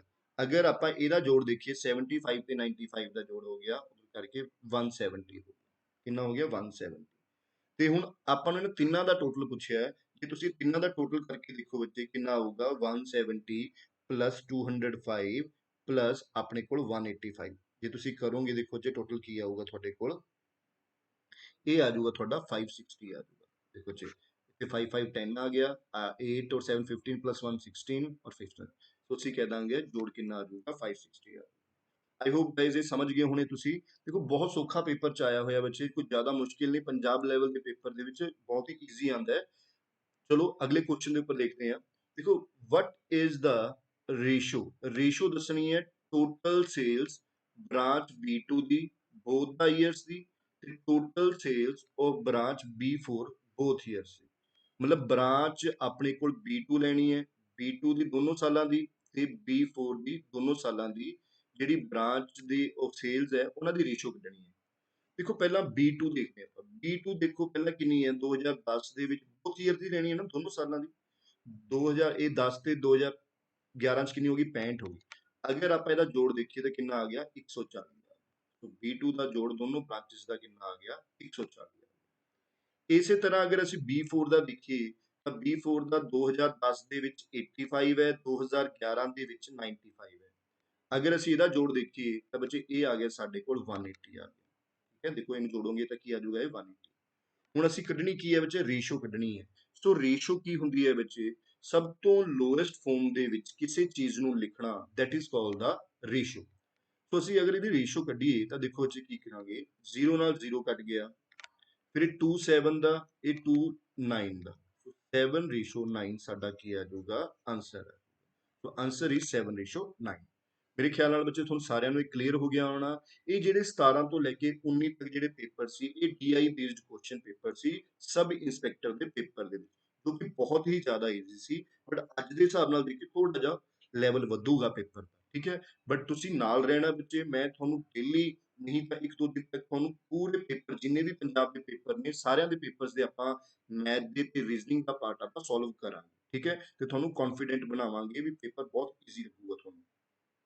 तो अगले क्वेश्चन पर चलते हैं। देखो अगला क्वेश्चन है, देखो जी वो कहता है ए स्कूल लाइब्रेरी हैज 180 स्टूडेंट। एक स्कूल ਦੇ ਵਿੱਚ 180 ਸਟੂਡੈਂਟ ਨੇ, ਅਮੰਗ them 150 ਸਪੀਕ ਇੰਗਲਿਸ਼। ਉਹਨਾਂ ਦੇ ਵਿੱਚੋਂ 150 ਕੀ ਬੋਲਦੇ ਨੇ, ਇੰਗਲਿਸ਼ ਬੋਲਦੇ ਨੇ। 100 ਸਪੀਕ ਹਿੰਦੀ, 100 ਬੰਦੇ ਕੀ ਬੋਲਦੇ ਨੇ, ਹਿੰਦੀ ਬੋਲਦੇ ਨੇ। Some student speak both English and Hindi. ਕਿ ਕੁਝ ਸਟੂਡੈਂਟ ਇਹੋ ਜਿਹੇ ਨੇ ਜੋ ਇੰਗਲਿਸ਼ ਵੀ ਬੋਲਦੇ ਨੇ ਤੇ ਹਿੰਦੀ ਵੀ ਬੋਲਦੇ ਨੇ। How many of them speak English only. ਤਾਂ ਤੁਸੀਂ ਇਹ ਦੱਸਣਾ ਹੈ ਵੀ ਕਿੰਨੇ ਬੰਦੇ ਇੰਗਲਿਸ਼ ਬੋਲਦੇ ਨੇ। ਦੇਖੋ ਜੀ ਇਹ ਕੁਐਸਚਨ ਬਹੁਤ ਹੀ ਅੱਛਾ ਕੁਐਸਚਨ ਹੈ, ਵੈਰੀ ਇੰਪੋਰਟੈਂਟ ਕੁਐਸਚਨ ਹੈ। ਤੇ ਕਾਫੀ ਸਟੂਡੈਂਟਸ ਨੂੰ ਨਾ ਇਹਦੇ ਵਿੱਚ ਕਨਫਿਊਜ਼ਨ ਰਹਿੰਦੀ ਹੈ। ਉਹ ਕਹਿੰਦੇ ਨੇ ਵੀ 150 ਬੰਦੇ ਇੰਗਲਿਸ਼ ਵਾਲੇ ਬੋਲ ਤਾਂ ਦੱਸ ਤਾਂ ਦਿੱਤੇ ਵੀ 150 ਬੰਦੇ ਇੰਗਲਿਸ਼ ਬੋਲਦੇ ਨੇ, ਬਾਅਦ ਦੇ ਵਿੱਚ ਫੇਰ ਇਹੀ ਪੁੱਛੀ ਜਾਂਦੇ ਨੇ ਵੀ ਇੰਗਲਿਸ਼ ਇਕੱਲੇ ਕਿੰਨੇ ਬੰਦੇ ਬੋਲਦੇ ਨੇ। ਦੇਖੋ ਜੀ ਇਹ ਕੁਐਸਚਨ ਕਰਨ ਦਾ ਸਿੱਧਾ ਤਰੀਕਾ, ਦੇਖੋ ਟੋਟਲ ਸਟੂਡੈਂਟ ਕਿੰਨੇ ਨੇ। ਜੇ ਆਪਾਂ ਗੱਲ ਕਰੀਏ ਟੋਟਲ ਸਟੂਡੈਂਟ ਨੇ, ਟੋਟਲ ਸਟੂਡੈਂਟ ਹੈਗੇ ਕਿੰਨੇ 180। ਹੁਣ ਆਪਾਂ ਇਹੋ ਜਿਹੇ ਕੁਐਸਚਨ ਨੂੰ ਜਦੋਂ ਵੀ ਕਰਨਾ ਹੈ ਸੋ ਇਹਨੂੰ ਆਪਾਂ ਇਦਾਂ ਸਰਕਲ ਬਣਾ ਲੈਣੇ, ਵੈਨ ਡਾਇਗ੍ਰਾਮ ਦੀ ਹੈਲਪ ਨਾਲ ਕਰਾਂਗੇ। ਇੱਕ ਸਰਕਲ ਬਣਾਇਆ, ਆਪਾਂ ਕਹਿ ਦਾਂਗੇ ਇਸ ਸਰਕਲ ਦੇ ਵਿੱਚ ਕਿਹੜੇ ਬੰਦੇ ਆਣਗੇ, ਜਿਹੜੇ ਬੰਦੇ ਇੰਗਲਿਸ਼ ਬੋਲਦੇ ਨੇ ਉਹ ਆਣਗੇ। ਉਹ ਕਿੰਨੇ ਨੇ ਆਪਣੇ ਕੋਲ ਬੱਚੇ 150। ਕਿੰਨੇ ਨੇ 150। ਇਸ ਸਰਕਲ ਦੇ ਵਿੱਚ 150 ਹੁੰਦੇ ਆ। ਇੱਕ ਸਰਕਲ ਆਪਾਂ ਹੋਰ ਬਣਾਵਾਂਗੇ, ਇਸ ਸਰਕਲ ਦੇ ਵਿੱਚ ਕਿਹੜੇ ਆਣਗੇ, ਜਿਹੜੇ ਹਿੰਦੀ ਬੋਲਦੇ ਨੇ। ਤੇ ਹਿੰਦੀ ਬੋਲਣ ਵਾਲੇ ਬੱਚੇ ਕਿੰਨੇ ਨੇ ਦੱਸੋ। ਹਿੰਦੀ ਬੋਲਣ ਵਾਲੇ ਹੈਗੇ ਨੇ ਸਾਡੇ ਕੋਲ 100 ਬੱਚੇ। ਹਿੰਦੀ ਬੋਲਣ ਵਾਲੇ ਸਾਡੇ ਕੋਲ ਕਿੰਨੇ ਬੱਚੇ ਨੇ 100 ਬੱਚੇ ਨੇ। ਹੁਣ ਦੇਖੋ 150 ਬੱਚਾ ਇੰਗਲਿਸ਼ ਬੋਲਦਾ, 100 ਬੱਚਾ ਹਿੰਦੀ ਬੋਲਦਾ। ਤੇ ਜੇ ਅਸੀਂ ਇਹਨਾਂ ਦਾ ਜੋੜ ਕਰੀਏ 150 ਤੇ ਪਲੱਸ 100 ਕਿੰਨੇ ਹੋ ਗਏ 250 ਬੱਚਾ ਹੋ ਗਿਆ। ਲੇਕਿਨ ਬੱਚਾ ਤਾਂ ਸਾਨੂੰ ਦੱਸਿਆ 125 180 ਹੈ ਕਲਾਸ ਦੇ ਵਿੱਚ, ਹੁਣ 250 ਬੱਚਾ ਕਿਵੇਂ ਹੋ ਗਿਆ। ਇਹਦਾ ਮਤਲਬ ਜਦੋਂ ਇਹਨਾਂ ਵਿੱਚੋਂ ਕੁਝ ਬੱਚੇ ਇਹੋ ਜਿਹੇ ਨੇ ਜੋ ਤੁਹਾਡੀ ਇੰਗਲਿਸ਼ ਵੀ ਬੋਲਦੇ ਨੇ ਤੇ ਹਿੰਦੀ ਵੀ ਬੋਲਦੇ ਨੇ, ਤਾਂ 250 ਚੋਂ 180 ਘਟਾ ਦਿਓ ਜਿਹੜੇ ਫਾਲਤੂ ਨੇ। ਫਾਲਤੂ ਕਿੰਨੇ ਨੇ 70 ਬੰਦੇ ਨੇ। 70 ਬੱਚੇ ਫਾਲਤੂ ਨੇ ਜਿਹੜੇ ਇੰਗਲਿਸ਼ ਵੀ ਬੋਲ ਰਹੇ ਨੇ ਤੇ ਹਿੰਦੀ ਵੀ ਬੋਲ ਰਹੇ ਨੇ, ਉਹ ਇਸ ਲਈ 2 ਵਾਰੀ ਕਾਊਂਟ ਹੋ ਗਏ। ਦੇਖੋ ਦੁਬਾਰਾ ਦੱਸਦਾ, ਮੈਂ ਪੁੱਛਿਆ ਬਈ ਇੰਗਲਿਸ਼ ਬੋਲਣ ਵਾਲੇ ਕਿੰਨੇ ਨੇ, ਤਾਂ 150 ਬੱਚਿਆਂ ਨੇ ਹੱਥ ਖੜਾ ਕਰਤਾ। ਫਿਰ ਮੈਂ ਪੁੱਛਿਆ ਹਿੰਦੀ ਬੋਲਣ ਵਾਲੇ ਕਿੰਨੇ ਨੇ, ਤਾਂ 100 ਬੱਚਿਆਂ ਨੇ ਹੱਥ ਖੜਾ ਕਰਤਾ। ਮਤਲਬ ਦੇਖੋ ਜਿਹੜਾ ਬੱਚਾ ਦੋਨੋਂ ਲੈਂਗੁਏਜ ਬੋਲਦਾ, ਉਹ ਇੰਗਲਿਸ਼ ਵੀ ਕਾਊਂਟ ਹੋ ਗਿਆ ਤੇ ਹਿੰਦੀ 'ਚ ਵੀ ਕਾਊਂਟ ਹੋ ਗਿਆ, ਇਸ ਲਈ ਵੱਧ ਗਏ ਨਾ। ਕਿੰਨੇ ਵਧੇ? 70 ਵਧੇ। ਤਾਂ ਮਤਲਬ 70 ਬੱਚੇ ਇਹੋ ਜਿਹੇ ਨੇ ਜੋ ਇੰਗਲਿਸ਼ ਵੀ ਬੋਲਦੇ ਨੇ ਤੇ ਹਿੰਦੀ ਵੀ ਬੋਲਦੇ ਨੇ, ਠੀਕ ਹੈ। ਵੈਸੇ 180 ਸਟੂਡੈਂਟ ਨੇ, ਸਾਡਾ ਜੋ 250 ਬਣਦਾ ਹੈ, ਤਾਂ ਜਿਹੜਾ 70 ਵੱਧ ਬਣੇ ਨੇ ਉਹ 2 ਵਾਰੀ ਕਾਊਂਟ ਹੋ ਗਏ, ਤਾਂ ਦੋਨਾਂ 'ਚ ਆ ਗਏ। ਹੁਣ ਤੁਸੀਂ ਦੇਖੋ ਇਸ ਸਰਕਲ ਦੇ ਵਿੱਚ 150 ਆਉਣਾ ਚਾਹੀਦਾ ਸੀ, 70 ਇੱਥੇ ਆ ਗਿਆ, ਤਾਂ ਬਾਕੀ ਕਿੰਨੇ ਰਹਿ ਗਏ? 80। ਤਾਂ ਮਤਲਬ ਇੱਥੇ ਕਿੰਨੇ ਆ ਗਏ? ਸਾਡੇ ਕੋਲ 80 ਆ ਗਏ। ਹੁਣ ਇਸ ਸਰਕਲ 'ਚ 100 ਆਉਣਾ ਚਾਹੀਦਾ ਸੀ, 70 ਇੱਥੇ ਆ ਗਿਆ ਤੇ ਇੱਥੇ ਕਿੰਨਾ ਰਹਿ ਗਿਆ? 30 ਰਹਿ ਗਿਆ। ਤਾਂ ਓਨਲੀ ਇੰਗਲਿਸ਼ ਵਾਲੇ ਕਿੰਨੇ ਹੋ ਗਏ ਸਾਡੇ ਕੋਲ ਬੱਚੇ? ਫਿਰ ਸਾਡਾ ਆਨਸਰ ਕੀ ਆ ਜਾਊਗਾ? 80 ਆ। ਜੇ ਪੁੱਛਿਆ ਹੁੰਦਾ ਓਨਲੀ ਹਿੰਦੀ ਵਾਲੇ ਕਿੰਨੇ ਹੁੰਦੇ, ਫਿਰ ਸਾਡਾ ਆਨਸਰ ਕੀ ਆਉਂਦਾ? 30 ਆਉਂਦਾ। ਬਟ ਉਹਨੇ ਪੁੱਛਿਆ ਓਨਲੀ ਇੰਗਲਿਸ਼ ਵਾਲੇ ਕਿੰਨੇ ਨੇ, ਤਾਂ ਇਸ ਲਈ ਸਾਡਾ ਆਨਸਰ ਕੀ ਆਊਗਾ? 80 ਆਊਗਾ। ਠੀਕ ਹੈ ਗਾਇਸ, ਮੇਰੇ ਖਿਆਲ ਨਾਲ ਤੁਹਾਨੂੰ ਸਾਰਿਆਂ ਨੂੰ ਸਮਝ ਆ ਰਿਹਾ ਹੋਣਾ। ਅਗਰ ਬੱਚੇ ਤੁਹਾਨੂੰ ਸਮਝ ਆ ਰਿਹਾ, ਸੋ ਪਲੀਜ਼ ਵੀਡੀਓ ਨੂੰ ਲਾਈਕ ਕਰ ਦਿਓ ਤੇ ਸਬਸਕ੍ਰਾਈਬ ਕਰੋ ਸਾਡੇ ਚੈਨਲ ਨੂੰ, ਤਾਂ ਕਿ ਸਾਨੂੰ ਮੋਟੀਵੇਸ਼ਨ ਮਿਲੇ ਤੇ ਅਸੀਂ ਹੋਰ ਜ਼ਿਆਦਾ ਵੀਡੀਓਜ਼ ਤੁਹਾਡੇ ਲਈ ਲੈ ਕੇ ਆਈਏ। ਠੀਕ ਹੈ ਗਾਇਸ, ਸੋ ਵੀਡੀਓਜ਼ ਨੂੰ ਲਾਈਕ ਜਰੂਰ ਕਰੋ ਤੇ ਸਬਸਕ੍ਰਾਈਬ ਜਰੂਰ ਕਰੋ, ਠੀਕ ਹੈ। ਅਗਰ ਤੁਹਾਡਾ ਕੋਈ ਵੀ ਕੁਐਸਚਨ ਦੇ ਕੇ ਕੁਐਰੀ ਹੈ ਬੱਚੇ, ਸੋਲਵ ਨਹੀਂ ਹੁੰਦਾ, ਤਾਂ ਹੇਠਾਂ ਸਾਡਾ ਨੰਬਰ ਲਿਖਿਆ ਹੋਇਆ 9814894729, ਇਹਦੇ ਵਿੱਚ ਤੁਸੀਂ ਮੈਸੇਜ ਕਰਕੇ ਸਾਨੂੰ ਪੁੱਛ ਵੀ ਸਕਦੇ ਹੋ। ਸੋ ਅਗਲਾ ਕੁਐਸਚਨ ਦੇਖਦੇ ਹਾਂ। ਦੇਖੋ ਕਹਿੰਦਾ Sakshi can do a piece of work in 20 days. ਕਹਿੰਦਾ ਸਾਕਸ਼ੀ ਕਿਸੇ ਕੰਮ ਨੂੰ 20 ਦਿਨਾਂ ਦੇ ਵਿੱਚ ਕਰਦੀ ਹੈ। Tanya is 25% more efficient than Sakshi. ਔਰ ਜਿਹੜਾ ਤਾਨਿਆ ਹੈ ਉਹ 25% ਮੋਰ ਐਫੀਸ਼ੀਐਂਟ ਹੈ ਕਿਹਦੇ ਨਾਲੋਂ? ਸਾਕਸ਼ੀ ਨਾਲ। How many days will Tanya take to do the same piece of work. ਦੇਖੋ ਜੀ ਇਹ ਕੁਐਸਚਨ ਹੈ ਜਿਹੜਾ, ਇਹ ਟਾਈਮ ਐਂਡ ਵਰਕ ਦਾ ਹੈ। ਮੈਂ ਦੁਬਾਰਾ ਦੱਸ ਦਿੰਦਾ। ਉਹ ਕਹਿੰਦਾ ਸਾਕਸ਼ੀ ਕਿਸੇ ਕੰਮ ਨੂੰ 20 ਦਿਨਾਂ ਦੇ ਵਿੱਚ ਕਰਦੀ ਹੈ, ਤਾਨਿਆ 25% ਮੋਰ ਐਫੀਸ਼ੀਐਂਟ। ਬੱਚੋ ਤੁਸੀਂ ਪਹਿਲੀ ਗੱਲ ਤਾਂ ਐਫੀਸ਼ੀਐਂਸੀ ਦੇਖੋ, ਐਫੀਸ਼ੀਐਂਸੀ ਕੀ ਹੁੰਦੀ ਹੈ? ਐਫੀਸ਼ੀਐਂਸੀ ਹੁੰਦੀ ਕੀ ਹੈ ਵੀ ਜੋ ਬੰਦਾ ਇੱਕ ਦਿਨ ਦੇ ਵਿੱਚ ਜਿੰਨਾ ਕੰਮ ਕਰਦਾ ਹੈ ਉਹਨੂੰ ਕਹਿੰਦੇ ਆ ਅਸੀਂ ਐਫੀਸ਼ੀਐਂਸੀ। ਜੋ ਬੰਦਾ ਇੱਕ ਦਿਨ ਦੇ ਵਿੱਚ ਜਿੰਨਾ ਕੰਮ ਕਰਦਾ ਹੈ, that is called the efficiency. ਠੀਕ ਹੈ, ਐਫੀਸ਼ੀਐਂਸੀ ਕੀ ਹੋ ਗਿਆ? ਵੀ ਜੋ ਬੰਦਾ ਇੱਕ ਦਿਨ ਦੇ ਵਿੱਚ ਜਿੰਨਾ ਕੰਮ ਕਰਦਾ, that is called the efficiency. ਹੁਣ ਦੇਖੋ ਉਹਨੇ ਕਿਹਾ ਵੀ ਤਾਨਿਆ ਜਿਹੜੀ ਹੈਗੀ ਆ 25% ਮੋਰ ਐਫੀਸ਼ੀਐਂਟ ਹੈ ਦੈਨ ਸਾਕਸ਼ੀ ਤੋਂ। ਇਹਦਾ ਮਤਲਬ ਜਿਹੜੀ ਤਾਨਿਆ ਹੈ ਉਹ ਸਾਕਸ਼ੀ ਤੋਂ 25% ਕੰਮ ਜ਼ਿਆਦਾ ਕਰਦੀ ਹੈ। ਮਤਲਬ ਅਗਰ ਮੈਂ ਮੰਨ ਲਾਂ ਐਫੀਸ਼ੀਐਂਸੀ ਮਤਲਬ 1 ਡੇ ਵਰਕ, 1 ਡੇ ਵਰਕ ਵੀ ਕਹਿ ਸਕਦੇ ਹੋ। ਇੱਕ ਬੰਦਾ ਇੱਕ ਦਿਨ 'ਚ ਕਿੰਨਾ ਕੰਮ ਕਰ ਸਕਦਾ। ਮੰਨ ਲਓ ਸਾਕਸ਼ੀ ਇੱਕ ਦਿਨ ਦੇ ਵਿੱਚ 100 ਯੂਨਿਟ ਕੰਮ ਕਰਦੀ ਹੈ ਤੇ ਤਾਨਿਆ ਉਸ ਤੋਂ 25% ਜ਼ਿਆਦਾ ਐਫੀਸ਼ੀਐਂਟ ਹੈ, ਮਤਲਬ ਤਾਨਿਆ ਉਸ ਤੋਂ 25% ਜ਼ਿਆਦਾ ਕਰਦੀ ਹੈ, ਤੇ ਇਹਦਾ ਮਤਲਬ ਤਾਨਿਆ ਕਿੰਨਾ ਕਰੂਗੀ? 125 ਯੂਨਿਟ। तो उसमें ਅਸੀਂ ਥੋੜਾ ਛੋਟਾ ਬਣਾ ਲੈਂਦੇ ਹਾਂ ਈਜ਼ੀ ਕਰਨ ਵਾਸਤੇ। ਸੋ ਇਹ ਕੱਟ ਗਿਆ 25 ਚੌਕਾ 100, 25 5 125। ਤਾਂ ਅਸੀਂ ਮੰਨ ਲੈਂਦੇ ਹਾਂ ਵੀ ਤਾਨਿਆ ਨੇ ਸਾਕਸ਼ੀ ਅਗਰ ਇੱਕ ਦਿਨ 'ਚ 4 ਯੂਨਿਟ ਕੰਮ ਕਰਦੀ ਹੈ ਤਾਂ ਤਾਨਿਆ ਕਿੰਨਾ ਕਰਦੀ ਹੈ? 25 ਯੂਨਿਟ। ਸੋ ਅਸੀਂ ਤਾਂ ਮੰਨਿਆ ਸੀ ਵਿੱਚ ਪਰਸੈਂਟੇਜ ਕਰਕੇ, ਜਿੱਥੇ ਵੀ ਪਰਸੈਂਟੇਜ ਆਉਂਦਾ ਉੱਥੇ ਅਸੀਂ 100 ਮੰਨ ਲੈਂਦੇ ਹਾਂ ਵੀ ਸਾਕਸ਼ੀ ਇੱਕ ਦਿਨ ਦੇ ਵਿੱਚ 4 ਯੂਨਿਟ ਕੰਮ ਕਰਦੀ ਹੈ ਤਾਂ ਤਾਨਿਆ ਕਿੰਨਾ ਕਰਦੀ ਹੈ? 5 ਯੂਨਿਟ। ਹੁਣ ਇਹ ਕਿ ਸਾਕਸ਼ੀ 20 ਦਿਨ ਦੇ ਵਿੱਚ ਪੂਰਾ ਕੰਮ ਕਰ ਦਿੰਦੀ ਹੈ, ਤਾਂ ਟੋਟਲ ਵਰਕ ਦੇਖੀਏ ਆਪਾਂ ਕਿੰਨਾ ਹੋ ਗਿਆ। ਅਗਰ ਸਾਕਸ਼ੀ ਇੱਕ ਦਿਨ ਦੇ ਵਿੱਚ 4 ਯੂਨਿਟ ਕੰਮ ਕਰਦੀ ਹੈ ਔਰ ਉਹ ਕੰਮ ਪੂਰਾ 20 ਦਿਨ ਦੇ ਵਿੱਚ ਕਰ ਰਹੀ ਹੈ, ਤਾਂ ਇਟ ਮੀਨਸ ਟੋਟਲ ਕੰਮ ਕਿੰਨਾ ਹੋ ਗਿਆ? 80 ਯੂਨਿਟ। ਹੁਣ ਇਹ ਟੋਟਲ ਕੰਮ ਕਿੰਨਾ ਹੋ ਗਿਆ? 80 ਯੂਨਿਟ ਹੋ ਗਿਆ, ਕਿਉਂਕਿ ਸਾਕਸ਼ੀ ਇੱਕ ਦਿਨ ਦੇ ਵਿੱਚ 4 ਯੂਨਿਟ ਕੰਮ ਕਰਦੀ ਹੈ ਤੇ ਉਹ ਪੂਰਾ ਕੰਮ 20 ਦਿਨ ਦੇ ਵਿੱਚ ਕਰ ਰਹੀ ਹੈ, ਤੇ ਇਹਨਾਂ ਦਾ 4 into 20 ਟੋਟਲ 80 ਯੂਨਿਟ ਕੰਮ ਹੋ ਗਿਆ। ਤੇ ਇਸੇ 80 ਯੂਨਿਟ ਕੰਮ ਤਾਨਿਆ ਕਿੰਨੇ ਦਿਨ 'ਚ ਕਰੂਗੀ? ਹੁਣ ਤੁਸੀਂ ਦੇਖੋ ਤਾਨਿਆ ਇੱਕ ਦਿਨ ਦੇ ਵਿੱਚ 5 ਯੂਨਿਟ ਕੰਮ ਕਰਦੀ ਹੈ ਤਾਂ 80 ਕਿੰਨੇ ਦਿਨ 'ਚ ਕਰੂਗੀ? 80 ਨੂੰ ਅਸੀਂ 5 ਨਾਲ ਡਿਵਾਈਡ ਕਰ ਦਾਂਗੇ, ਮਤਲਬ ਕਿ 16। ਇੱਥੋਂ ਹੀ ਕਲੀਅਰ ਹੋ ਗਿਆ ਵੀ ਤਾਨਿਆ ਜਿਹੜੀ ਹੈਗੀ ਹੈ ਪੂਰਾ ਕੰਮ ਕਿੰਨੇ ਦਿਨ ਦੇ ਵਿੱਚ ਕਰੂਗੀ? 16 ਦਿਨਾਂ ਦੇ ਵਿੱਚ ਕਰੂਗੀ। ਠੀਕ ਹੈ ਗਾਇਸ, ਦੇਖੋ ਤਾਨਿਆ ਇੱਕ ਦਿਨ ਦੇ ਵਿੱਚ 5 ਯੂਨਿਟ ਕੰਮ ਕਰਦੀ ਹੈ। ਹੁਣ ਪੂਰਾ ਕੰਮ ਤਾਂ ਹੈਗਾ ਬੱਚੋ ਦੇਖੋ 80 ਹੈ, ਤਾਂ ਅਗਰ ਇੱਕ ਦਿਨ ਦੇ ਵਿੱਚ 5 ਹੋ ਰਿਹਾ ਤਾਂ 80 ਕਿੰਨੇ ਦਿਨ 'ਚ ਹੋਊਗਾ? 80 ਨੂੰ 5 ਨਾਲ ਡਿਵਾਈਡ ਕਰਤਾ ਤਾਂ 16 ਦਿਨਾਂ ਦੇ ਵਿੱਚ ਇਹ ਪੂਰਾ ਕੰਮ ਹੋ ਜਾਏਗਾ। ਠੀਕ ਹੈ ਗਾਇਸ, ਸੋ ਅਗਲਾ ਕੁਐਸਚਨ ਦੇਖਦੇ ਹਾਂ। ਹੁਣ ਦੇਖੋ ਇਸ ਕੁਐਸਚਨ ਦੇ ਵਿੱਚ ਉਹਨੇ ਕੀ ਕਿਹਾ, ਕਹਿੰਦਾ the area of a square field is 625 metre square. ਕਹਿੰਦਾ ਇੱਕ ਸਕੁਅਰ ਫੀਲਡ ਹੈ, ਉਸ ਦਾ ਜਿਹੜਾ ਏਰੀਆ ਹੈਗਾ ਉਹ 625 ਮੀਟਰ ਸਕੁਅਰ ਹੈ। ਦੇਖੋ ਸਕੁਅਰ ਬਾਰੇ ਮੈਂ ਦੱਸ ਦਿੰਦਾ। ਸਕੁਅਰ ਹੁੰਦਾ ਜਿਹਦੀਆਂ ਸਾਰੀਆਂ ਸਾਈਡਾਂ ਬਰਾਬਰ ਹੁੰਦੀਆਂ ਨੇ, ਦੈਟ ਇਜ਼ ਕਾਲਡ ਦਾ ਵਰਗ ਵੀ ਕਹਿ ਦਿੰਦੇ ਆ। ਠੀਕ ਹੈ, ਇਹ ਸਕੁਅਰ ਹੈ ਜਿਹਦੀਆਂ ਸਾਰੀਆਂ ਸਾਈਡਾਂ ਬਰਾਬਰ। ਕਲੀਅਰ ਹੈ ਜੀ। ਸੋ ਅਗਰ ਆਪਾਂ ਇਸ ਦੇ ਏਰੀਏ ਦੀ ਗੱਲ ਕਰੀਏ ਤਾਂ ਏਰੀਆ ਹੁੰਦਾ ਹੈ ਬੱਚੇ, ਮਤਲਬ ਇਹ ਸਕੁਅਰ ਕਹਿ ਦਿੰਦੇ ਆ, ਮਤਲਬ ਸਾਈਡ ਇਨਟੂ ਸਾਈਡ ਜਾਂ ਲੈਂਥ ਇਨਟੂ ਬ੍ਰੈਡਥ। ਇਹਦੇ ਵਿੱਚ ਹਰੇਕ ਐਂਗਲ 90 ਡਿਗਰੀ ਦਾ ਹੁੰਦਾ ਬੱਚੇ। ਹੁਣ ਅਗਰ ਉਹ ਕਹਿੰਦਾ ਹੈ what is the cost of fencing it at 25 ਰੁਪਏ ਪਰ ਮੀਟਰ ਦੇ ਸਕੁਆਇਰ ਨਾਲ। ਅਸੀਂ ਦੇ ਬਾਹਰ ਫੈਂਸਿੰਗ ਕਰਨੀ ਹੈ, ਫੈਂਸਿੰਗ ਮਤਲਬ ਇੱਕ ਤਾਰ ਲਗਾਣੀ ਹੈ, ਤਾਂ 25 ਰੁਪਏ ਮੀਟਰ ਦੇ ਹਿਸਾਬ ਨਾਲ ਕਿੰਨੀ ਤਾਰ ਲੱਗੂਗੀ। ਪਹਿਲੀ ਗੱਲ ਤਾਂ ਦੇਖੋ ਬੱਚੇ ਫੈਂਸਿੰਗ ਹੁੰਦੀ ਕਿੱਥੇ ਹੈ, ਫੈਂਸਿੰਗ ਜਿਹੜੀ ਹੁੰਦੀ ਹੈ ਬੱਚੇ ਉਹ ਸਾਈਡਾਂ ਸਾਈਡਾਂ ਤੇ ਹੁੰਦੀ ਹੈ ਬੱਚੇ, ਸਾਈਡਾਂ ਸਾਈਡਾਂ ਤੇ। ਇਹ ਸਾਈਡਾਂ ਸਾਈਡਾਂ ਤੇ ਕਿੰਨੇ ਮੀਟਰ ਤਾਰ ਲੱਗੂਗੀ, ਮਤਲਬ ਆਪਾਂ ਨੂੰ ਇਸ ਦਾ ਸਾਈਡਾਂ ਦਾ ਜੋੜ ਪਤਾ ਕਰਨਾ, ਉਹਨੂੰ ਅਸੀਂ ਕੀ ਕਹਿ ਦਿੰਦੇ ਹਾਂ, ਪੈਰਾਮੀਟਰ ਕਹਿ ਦਿੰਦੇ ਹਾਂ। ਤਾਂ ਸਕੇਅਰ ਦਾ ਜਿਹੜਾ ਪੈਰਾਮੀਟਰ ਹੁੰਦਾ ਹੈ ਬੱਚੇ, ਉਹ ਕੀ ਹੁੰਦਾ, ਸਾਰੀਆਂ ਸਾਈਡਾਂ ਦਾ ਜੋੜ। ਮਤਲਬ ਵੈਸੇ ਵੀ ਪੈਰਾਮੀਟਰ ਦਾ ਮਤਲਬ ਕੀ ਹੁੰਦਾ, ਸਾਰੀਆਂ ਸਾਈਡਾਂ ਦਾ ਜੋੜ। ਸੋ ਏ ਮਤਲਬ 4A ਹੋ ਗਿਆ। ਕਲੀਅਰ ਹੈ ਜੀ। ਹੁਣ ਦੇਖੋ ਉਹ ਕਹਿੰਦਾ ਏਰੀਆ ਸਾਨੂੰ 625 ਮੀਟਰ ਸਕੁਅਰ ਦਿੱਤਾ ਹੋਇਆ, ਮਤਲਬ ਏਰੀਆ ਕਿੰਨਾ, ਮਤਲਬ ਏ ਸਕੁਅਰ ਸਾਨੂੰ ਦਿੱਤਾ ਹੋਇਆ 625। ਅਗਰ ਏ ਸਕੁਅਰ 625 ਦਿੱਤਾ ਹੋਇਆ ਹੈ ਤਾਂ ਏ ਕਿੰਨਾ ਹੋ ਗਿਆ, 625 ਦਾ ਵਰਗਮੂਲ ਹੋ ਗਿਆ 25 ਮੀਟਰ। ਕਲੀਅਰ ਹੈ ਜੀ। ਸੋ ਸਾਨੂੰ ਪਤਾ ਲੱਗ ਗਿਆ ਵੀ ਸਕੁਅਰ ਦੀ ਜਿਹੜੀ ਹਰੇਕ ਸਾਈਡ ਹੈ ਉਹ 25 ਮੀਟਰ, 25 25 25। तो कितने मीटर तार लग जूगी, 25 25 25। अगर हर पासे लगूगी तो 25 चौका 100 मीटर तार लगूगी। कोस्ट कितनी होगी, देखो 1 मीटर तार की कोस्ट है 25 रुपए, तो 100 मीटर 1 मीटर तार की कोस्ट कितनी है 25 रुपए, तो 100 मीटर की तार की कोस्ट कितनी होगी 100 इंटू 25। तो साडा आंसर कितना आ जाऊगा, इस दे बाहर अगर असी फेंसिंग करनी है तो कितनी कोस्ट लगूगी साडी 2500 रुपए लगूगी। क्लीयर है गाइस। देखो एरिया 625 ਦਿੱਤਾ ਹੋਇਆ ਹੈ, ਇਹ ਤੋਂ ਅਸੀਂ ਸਾਈਡ ਕਰ ਲਈ ਵੀ ਇਹ ਸਾਈਡ ਕਿੰਨੀ ਆ ਗਈ ਸਾਡੀ 25, ਤਾਂ ਉਸ ਤੋਂ ਬਾਅਦ ਤਾਰ ਕਿੰਨੀ ਲੱਗੂਗੀ, ਤਾਰ ਹਰ ਸਾਈਡ ਤੇ ਲੱਗਣੀ ਹੈ 25 25 25 ਕਰਕੇ, 25 ਚੌਕਾ 100 ਮੀਟਰ, ਤਾਂ 100 ਮੀਟਰ ਤਾਰ ਲੱਗਣੀ ਹੈ ਤੇ ਹਰ ਇੱਕ ਮੀਟਰ ਤਾਰ 25 ਰੁਪਏ ਦੀ ਹੈ, ਤੇ 100 ਇੰਟੂ 25 2500। ਸੋ ਅਗਲੇ ਕੁਐਸਚਨ ਉੱਪਰ ਚੱਲਦੇ ਹਾਂ। ਹੁਣ ਅਗਲਾ ਕੁਐਸਚਨ ਦੇਖੋ ਜੀ ਕੀ ਕਹਿੰਦਾ ਹੈ, how many 3 digit number can be formed using the number 6123 without repetition।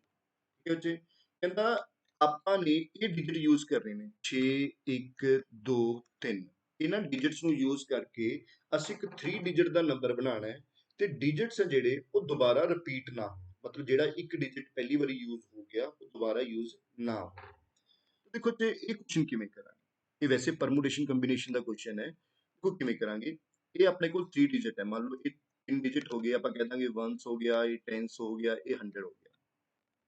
ਹੁਣ ਆਪਣੇ ਕੋਲ ਟੋਟਲ ਡਿਜਿਟ ਕਿੰਨੇ ਨੇ, 1 2 3 4। ਦੇਖੋ ਇੱਥੇ ਚਾਰਾਂ ਚੋਂ ਕੋਈ ਵੀ ਆ ਸਕਦਾ, ਮੰਨ ਲਓ ਇੱਥੇ 6 ਵੀ ਆ ਸਕਦਾ ਹੈ, 1 ਵੀ ਆ ਸਕਦਾ ਹੈ, 2 ਵੀ ਆ ਸਕਦਾ ਹੈ, 3 ਵੀ ਆ ਸਕਦਾ ਹੈ। ਮਤਲਬ ਸਾਡੇ ਕੋਲ ਇੱਥੇ ਕਿੰਨੀ ਪੋਸੀਬਿਲਿਟੀਜ਼ ਨੇ, 4 ਪੋਸੀਬਿਲਿਟੀਜ਼ ਨੇ ਵੀ ਚਾਰਾਂ ਦੇ ਵਿੱਚ ਇੱਥੋਂ ਕੋਈ ਵੀ ਆ ਸਕਦਾ ਹੈ। ਠੀਕ ਹੈ ਬੱਚੇ। ਹੁਣ ਮੰਨ ਲਓ ਇੱਕ ਟਾਈਮ ਤੇ ਕੋਈ ਵੀ ਡਿਜਿਟ ਯੂਜ਼ ਹੋ ਗਿਆ, ਮੰਨ ਲਓ 6 ਯੂਜ਼ ਹੋ ਗਿਆ ਜਾਂ 3 ਯੂਜ਼ ਹੋ ਗਿਆ, ਜਿਹੜਾ ਡਿਜਿਟ ਇੱਥੇ ਯੂਜ਼ ਹੋ ਗਿਆ ਉਹ ਦੁਬਾਰਾ ਨਹੀਂ ਆਊਗਾ। ਫਿਰ ਆਪਣੇ ਕੋਲ ਕੀ ਰਹਿ ਜਾਣਗੇ, 3 ਡਿਜਿਟ ਰਹਿ ਜਾਣਗੇ, ਤਿੰਨਾਂ ਚੋਂ ਕੋਈ ਵੀ ਆ ਸਕਦਾ। ਦੇਖੋ 4 ਸੀ, ਚਾਰਾਂ ਚੋਂ ਇੱਕ ਡਿਜਿਟ ਤਾਂ ਇੱਥੇ ਯੂਜ਼ ਹੋ ਗਿਆ, ਕੋਈ ਵੀ ਹੋ ਗਿਆ, ਫਿਰ ਸਾਡੇ ਕੋਲ 3 ਡਿਜਿਟ ਰਹਿ ਗਏ, ਤਾਂ ਤਿੰਨਾਂ ਦੇ ਇੱਥੇ ਕੋਈ ਆ ਗਿਆ। ਫਿਰ ਚਾਰਾਂ ਚੋਂ 2 ਡਿਜਿਟ ਯੂਜ਼ ਹੋ ਗਏ ਨਾ, ਇੱਕ ਇੱਥੇ ਯੂਜ਼ ਹੋ ਗਿਆ, ਇੱਕ ਇੱਥੇ ਯੂਜ਼ ਹੋ ਗਿਆ, ਬਾਕੀ ਕਿੰਨੇ ਰਹਿ ਗਏ, 2 ਰਹਿ ਗਏ, ਤੇ ਇੱਥੇ ਦੋਵਾਂ ਚੋਂ ਕੋਈ ਵੀ ਆ ਜਾਊਗਾ। तो टोटल डिजिट कितने हो जाएंगे, सो आप कह देंगे 4 तीए 12, 12 दूनी 24, तो ਅਸੀਂ कह देंगे 24 ਨੰਬਰਸ ਬਣਨਗੇ। ਕਿੰਨੇ ਬਣਨਗੇ, 24 ਨੰਬਰਸ ਬਣਨਗੇ। ਫਿਰ ਬੱਚੇ ਦੇਖੋ ਜੇ ਤਾਂ ਤੁਹਾਨੂੰ ਪਰਮਿਊਟੇਸ਼ਨ ਆਉਂਦਾ ਹੈ ਥੋੜਾ ਜਿਹਾ ਕੰਬੀਨੇਸ਼ਨ, ਤਾਂ ਉਹਦੇ ਨਾਲ ਤੁਹਾਨੂੰ ਥੋੜਾ ਬਹੁਤਾ ਈਜ਼ੀ ਲੱਗੂਗਾ। ਅਗਰ ਨਹੀਂ ਆਉਂਦਾ ਤਾਂ ਬੱਚੇ ਥੋੜਾ ਜਿਹਾ ਸਮਝਣਾ ਪਊਗਾ। ਇਦਾਂ ਹੀ ਇਹ ਆਪਣੇ ਕੋਲ 3 ਡਿਜਿਟਸ ਨੰਬਰ ਨੇ ਬੱਚੇ, ਸੋ ਆਪਣੇ ਕੋਲ ਟੋਟਲ 4 ਡਿਜਿਟ ਨੇ, ਇੱਥੇ ਚਾਰਾਂ ਚੋਂ ਕੋਈ ਵੀ ਆ ਜਾਊਗਾ, ਜਿਵੇਂ 6 ਵੀ ਆ ਸਕਦਾ ਹੈ, 1 ਵੀ ਆ ਸਕਦਾ ਹੈ, 2 ਵੀ ਆ ਸਕਦਾ ਹੈ, 3 ਵੀ ਆ ਸਕਦਾ ਹੈ। ਮੰਨ ਲਓ ਇਹਦੇ ਤੇ ਇੱਥੇ 6 ਯੂਜ਼ ਹੋ ਗਿਆ, ਬਾਕੀ ਕਿੰਨੇ ਡਿਜਿਟ ਰਹਿ ਗਏ, 3 ਰਹਿ ਗਏ, ਤਾਂ ਇੱਥੇ ਤਿੰਨਾਂ ਚੋਂ ਕੋਈ ਵੀ ਆ ਗਿਆ, ਫਿਰ ਬਾਕੀ ਇੱਥੇ ਯੂਜ਼ ਹੋ ਗਿਆ, ਬਾਕੀ ਕਿੰਨੇ ਰਹਿ ਗਏ 2, ਸੋ ਇੱਥੇ ਦੋਵਾਂ ਚੋਂ ਕੋਈ ਵੀ ਆ। ਕਲੀਅਰ ਗਾइस। ਸੋ ਟੋਟਲ ਡਿਜਿਟ ਕਿੰਨੇ ਆ ਗਏ, 4 ਗੁਣਾ 3 ਗੁਣਾ 2 ਗੁਣਾ, ਠੀਕ ਹੈ ਬੱਚੇ 24। ਸੋ 24 ਨੰਬਰਸ ਬਣ ਗਏ। ਸੋ ਬੱਚੇ ਨਹੀਂ ਤਾਂ ਹੇਠਾਂ ਸਾਡੇ ਡਿਸਕ੍ਰਿਪਸ਼ਨ ਬੁੱਕ 'ਚ ਸਾਡਾ ਟੈਲੀਗ੍ਰਾਮ ਚੈਨਲ ਦਾ ਗਰੁੱਪ ਦਾ ਲਿੰਕ ਵੀ ਪਿਆ, ਤੇ ਤੁਸੀਂ ਉੱਥੇ ਆਪਣੇ ਜਾ ਕੇ ਜੇ ਤੁਹਾਡੀ ਕੋਈ ਵੀਡੀਓ ਮਿਸ ਨਾ ਹੋਏ ਤਾਂ ਉਸ ਗਰੁੱਪ ਨੂੰ ਵੀ ਜੁਆਇਨ ਜ਼ਰੂਰ ਕਰ ਲਓ, ਤਾਂ ਕਿ ਉੱਥੋਂ ਸਾਨੂੰ ਵੀਡੀਓਜ਼ ਤੁਹਾਨੂੰ ਮਿਲਦੀਆਂ ਰਹਿਣ। ਠੀਕ ਹੈ। ਸੋ ਮੈਂ ਕੋਸ਼ਿਸ਼ ਕਰਾਂਗਾ ਤੁਹਾਨੂੰ ਆਪਣੇ ਜੋ ਵੀ ਕੁਐਸਚਨਸ ਹੈ ਉਹਨਾਂ ਦੇ ਮੈਥ ਦੀ ਕੁਝ ਵੀ ਪਾਇਆ ਕਰਾਂਗਾ ਤੁਹਾਨੂੰ, ਤਾਂ ਕਿ ਤੁਸੀਂ ਡੇਲੀ ਸੋਲਵ ਵੀ ਕਰਿਆ ਕਰੋ। ਠੀਕ ਹੈ ਬੱਚੇ। ਸੋ ਅੱਜ ਤੋਂ ਤੁਸੀਂ ਕੰਟੀਨਿਊ ਰਹਿਣਾ ਜਿਹੜੇ ਵੀ ਵੀਡੀਓਜ਼ ਦੇਖ ਰਹੇ ਨੇ। ਅੱਗੇ ਚੱਲਦੇ ਹਾਂ। ਹੁਣ ਇਹ ਕੁਐਸਚਨ ਦੇਖੋ ਕੀ ਕਹਿੰਦਾ ਹੈ, ਕਹਿੰਦਾ ਸਿੰਪਲੀਫਾਈ ਅਲਜਬਰਿਕਲੀ। ਹੁਣ ਇਹ ਕੁਐਸਚਨ ਆਇਆ, ਕਹਿੰਦਾ a the 6 power 2 upon a the power 8, ਤਾਂ ਦੱਸੋ ਕੀ ਆਨਸਰ ਆਊਗਾ। ਹੁਣ ਦੇਖੋ ਇਹ ਨਾ ਬੇਸਿਕ ਪ੍ਰੋਪਰਟੀ ਹੁੰਦੀ ਹੈ, ਬਹੁਤ ਸੌਖਾ ਕੁਐਸਚਨ ਸੀ ਵੀ ਇਹ ਇਹਦੇ ਨਾਲ ਗੁਣਾ ਹੋ ਜਾਊਗਾ। ਸੋ 6 ਦੂਣੀ ਕਿੰਨਾ ਹੋ ਗਿਆ 12, ਸੋ a ਦੀ ਪਾਵਰ 12, ਨੀਚੇ ਕਿੰਨੀ ਹੈ a ਦੀ ਪਾਵਰ 8 ਹੈ। ਤੁਹਾਨੂੰ ਪਤਾ ਪਾਵਰਸ ਉੱਪਰ ਜਾ ਕੇ ਮਾਈਨਸ ਹੋ ਜਾਂਦੀਆਂ ਨੇ, ਜਦੋਂ ਡਿਵਾਈਡ ਚ ਹੋਣ ਤਾਂ ਪਾਵਰਸ ਕੀ ਹੋ ਜਾਂਦੀਆਂ ਨੇ, ਮਾਈਨਸ। ਜਾਂ ਤੁਸੀਂ ਦੇਖੋ ਉੱਪਰ a 12 ਵਾਰ ਹੈ, ਉੱਪਰ a ਕਿੰਨੀ ਵਾਰ ਹੈ 12 ਵਾਰ ਹੈ, ਨੀਚੇ a ਕਿੰਨੀ ਵਾਰ ਹੈ 8 ਵਾਰ ਹੈ। 8 ਵਾਰ ਤਾਂ ਕੱਟ ਜੂਗਾ, ਸੋ ਕਿੰਨਾ ਰਹਿ ਜੂਗਾ? 4 ਵਾਰ ਰਹਿ ਜੂਗਾ। ਸੋ ਆਂਸਰ ਕਿੰਨਾ ਆ ਜਾਊਗਾ? a ਦੀ ਪਾਵਰ 4 ਆ ਜਾਊਗਾ। ਕਲੀਅਰ ਹੈ ਬੱਚੇ? ਉੱਪਰ 12 ਵਾਰ a ਹੈ, ਨੀਚੇ 8 ਵਾਰੀ a ਹੈ, ਤਾਂ 8 ਵਾਰ ਤਾਂ ਕੱਟ ਗਿਆ, ਕਿੰਨੀ ਵਾਰ ਰਹਿ ਗਿਆ? 4 ਵਾਰ ਰਹਿ ਗਿਆ। ਸੋ ਅਸੀਂ ਕਹਿ ਦਾਂਗੇ a ਦੀ ਪਾਵਰ 4 ਆਂਸਰ ਆ ਜਾਊਗਾ। ਕਲੀਅਰ ਹੈ ਗਾਈਸ? ਅੱਗੇ ਚੱਲਦੇ ਹਾਂ। ਹੁਣ ਦੇਖੋ ਅਗਲਾ ਕੁਐਸਚਨ, ਦੇਖੋ ਕੀ ਕਹਿੰਦਾ ਉਹ, ਕਹਿੰਦਾ pipe A can fill the tank in 5 ਘੰਟਿਆਂ 'ਚ। ਪਾਈਪ A ਹੈ ਇੱਕ, ਜਿਹੜਾ ਕਿ ਟੈਂਕ ਨੂੰ 5 ਘੰਟਿਆਂ ਦੇ ਵਿੱਚ ਭਰ ਦਿੰਦਾ ਹੈ। ਪਾਈਪ B ਹੈ ਜਿਹੜਾ, ਉਹ ਟੈਂਕ ਨੂੰ 10 ਘੰਟਿਆਂ ਦੇ ਵਿੱਚ ਭਰ ਦਿੰਦਾ ਹੈ। ਪਾਈਪ C ਹੈ ਜਿਹੜਾ, ਉਹ ਟੈਂਕੀ ਨੂੰ 30 ਘੰਟਿਆਂ ਦੇ ਵਿੱਚ ਭਰ ਦਿੰਦਾ ਹੈ। ਜੇਕਰ ਸਾਰੀਆਂ ਪਾਈਪਸ ਇਕੱਠੀਆਂ ਓਪਨ ਕੀਤੀਆਂ ਜਾਣ ਤਾਂ ਟੈਂਕ ਕਿੰਨੀ ਦੇਰ ਦੇ ਵਿੱਚ ਭਰਿਆ ਜਾਊਗਾ? ਇਹ ਬਿਲਕੁਲ ਬੇਸਿਕ ਕੁਐਸਚਨ ਹੈ ਬੱਚੇ, ਪਾਈਪਸ ਐਂਡ ਸਿਸਟਮ, ਜੋ ਕਿ ਟਾਈਮ ਐਂਡ ਵਰਕ ਦੇ ਹਿਸਾਬ ਨਾਲ ਹੀ ਹੁੰਦਾ ਹੈ। A 5 ਘੰਟਿਆਂ 'ਚ ਭਰਦਾ ਹੈ, B 10 ਘੰਟਿਆਂ ਦੇ ਵਿੱਚ ਭਰਦਾ ਹੈ, ਤੇ C ਕਿੰਨੇ ਘੰਟਿਆਂ 'ਚ ਭਰਦਾ ਹੈ ਬੱਚੇ? 30 ਘੰਟਿਆਂ ਦੇ ਵਿੱਚ ਭਰਦਾ ਹੈ। ਸਭ ਤੋਂ ਪਹਿਲਾਂ ਆਪਾਂ ਕੀ ਕਰਾਂਗੇ? ਟੈਂਕੀ ਦੀ ਕੈਪੈਸਿਟੀ ਲਵਾਂਗੇ, ਮਤਲਬ ਇਹਨਾਂ ਦਾ ਟੋਟਲ ਵਰਕ ਕਹਿ ਸਕਦੇ ਹਾਂ, ਮਤਲਬ ਜੋ ਇਹਨਾਂ ਦਾ LCM। ਇਹ ਟਾਈਮ ਐਂਡ ਵਰਕ ਵਾਂਗੂ ਹੀ ਹੋਊਗਾ। ਆਈ ਥਿੰਕ ਤੁਹਾਨੂੰ ਸਾਰਿਆਂ ਨੂੰ ਟਾਈਮ ਐਂਡ ਵਰਕ ਬਾਰੇ ਪਤਾ ਹੀ ਹੋਊਗਾ ਕਿਵੇਂ ਕਰਦੇ ਆਪਾਂ। ਸੋ 5 10 15 30, ਤਾਂ ਅਸੀਂ ਮੰਨ ਲੈਂਦੇ ਹਾਂ 30, ਇਹਨਾਂ ਦਾ LCM ਕਿੰਨਾ ਆ ਗਿਆ? 30 ਆ ਗਿਆ। ਕਿੰਨਾ ਆ ਗਿਆ? 30। ਸੋ ਅਸੀਂ ਮੰਨ ਲੈਂਦੇ ਹਾਂ ਵੀ ਟੈਂਕੀ ਦੀ ਕੈਪੈਸਿਟੀ ਹੈ ਜਿਹੜੀ, ਉਹ 30 ਲੀਟਰ ਹੈ। ਇਹ 5 ਘੰਟਿਆਂ 'ਚ 30 ਲੀਟਰ ਭਰਦਾ ਹੈ, ਤਾਂ ਇਹ 1 ਘੰਟੇ 'ਚ ਕਿੰਨਾ ਭਰੂਗਾ? 6 ਲੀਟਰ ਭਰੂਗਾ। B 10 ਘੰਟਿਆਂ 'ਚ 30 ਲੀਟਰ ਭਰਦਾ ਹੈ, ਤਾਂ 1 ਘੰਟੇ 'ਚ ਕਿੰਨਾ ਭਰੂਗਾ? 3 ਲੀਟਰ ਭਰੂਗਾ। C 30 ਘੰਟਿਆਂ 'ਚ 30 ਲੀਟਰ ਭਰਦਾ ਹੈ, ਤਾਂ 1 ਘੰਟੇ 'ਚ ਕਿੰਨਾ ਭਰੂਗਾ? 1 ਲੀਟਰ ਭਰੂਗਾ। ਠੀਕ ਹੈ ਬੱਚੇ? ਹੁਣ ਤੁਸੀਂ ਦੇਖੋ, ਜਦੋਂ ਸਾਰੇ ਇਕੱਠੇ ਚੱਲ ਦੇਣਗੇ ਤਾਂ ਕਿੰਨੀ ਦੇਰ 'ਚ ਭਰਿਆ ਜਾਊਗਾ? 6 3 9, 9 ਤੇ 1 10। ਜਦੋਂ ਸਾਰੇ ਪਾਈਪ ਇਕੱਠੇ ਚੱਲਣਗੇ ਤਾਂ 1 ਘੰਟੇ ਦੇ ਵਿੱਚ 10 ਲੀਟਰ ਪਾਣੀ ਭਰਿਆ ਜਾਊਗਾ। ਅਗਰ 1 ਘੰਟੇ ਦੇ ਵਿੱਚ 10 ਲੀਟਰ ਪਾਣੀ ਭਰਿਆ ਜਾਂਦਾ ਹੈ ਤਾਂ 30 ਲੀਟਰ ਫੁੱਲ ਟੈਂਕੀ ਕਿੰਨੀ ਦੇਰ 'ਚ ਭਰੀ ਜਾਊਗੀ? ਤਾਂ ਪੂਰੀ ਟੈਂਕੀ ਤੁਹਾਡੀ 3 ਘੰਟਿਆਂ ਦੇ ਵਿੱਚ ਭਰੀ ਜਾਊਗੀ। ਮੇਰੇ ਖਿਆਲ ਨਾਲ ਬੱਚੇ ਇੰਨਾ ਕਲੀਅਰ ਹੈ। ਦੇਖੋ ਦੁਬਾਰਾ, A 5 ਘੰਟਿਆਂ ਦੇ ਵਿੱਚ ਭਰਦਾ ਹੈ, B 10 ਘੰਟਿਆਂ 'ਚ ਭਰਦਾ ਹੈ, C 30 ਘੰਟਿਆਂ 'ਚ ਭਰਦਾ ਹੈ, ਤਾਂ ਟੈਂਕੀ ਦੀ ਫੁੱਲ ਕੈਪੈਸਿਟੀ ਕੀ ਆ ਗਈ? ਇਹਨਾਂ ਦਾ LCM ਜੋ ਕਿ 30 ਲੀਟਰ ਆ ਗਈ। ਸੋ A 5 ਘੰਟਿਆਂ ਦੇ ਵਿੱਚ 30 ਲੀਟਰ ਭਰਦਾ ਹੈ, ਤੇ 1 ਘੰਟੇ ਦੇ ਵਿੱਚ 6 ਲੀਟਰ। B 10 ਘੰਟਿਆਂ 'ਚ 30 ਲੀਟਰ ਭਰਦਾ ਹੈ, ਤੇ 1 ਘੰਟੇ 'ਚ 3 ਲੀਟਰ। C 30 ਘੰਟਿਆਂ 'ਚ 30 ਲੀਟਰ ਭਰਦਾ ਹੈ, ਤੇ 1 ਘੰਟੇ 'ਚ 1 ਲੀਟਰ। ਸਾਰੇ ਮਿਲਾ ਕੇ 1 ਘੰਟੇ 'ਚ 10 ਲੀਟਰ ਭਰਦੇ ਨੇ, ਤਾਂ 30 ਲੀਟਰ ਕਿੰਨੀ ਦੇਰ 'ਚ ਭਰ ਦੇਣਗੇ? 3 ਘੰਟੇ। ਆਂਸਰ ਇਜ਼ 3 ਘੰਟੇ। ਠੀਕ ਹੈ ਗਾਇਸ? ਸੋ ਨੈਕਸਟ ਕੁਐਸਚਨ ਦੇਖਦੇ ਹਾਂ ਬੱਚੇ। ਇਹ ਅੱਜ ਦਾ ਆਪਣਾ ਲਾਸਟ ਕੁਐਸਚਨ ਰਹੂਗਾ ਇਸ ਪਾਰਟ ਦਾ। ਸੋ ਨੈਕਸਟ ਪਾਰਟ 'ਚ ਆਪਾਂ ਇਸ ਤੋਂ ਅੱਗੇ ਕੁਐਸਚਨ ਲੈ ਕੇ ਆਵਾਂਗੇ। ਠੀਕ ਹੈ? ਸੋ ਅਗਲੇ ਤੁਹਾਨੂੰ ਪਾਰਟ ਵਧੀਆ ਲੱਗਿਆ ਤਾਂ ਦੱਸਿਓ ਜ਼ਰੂਰ।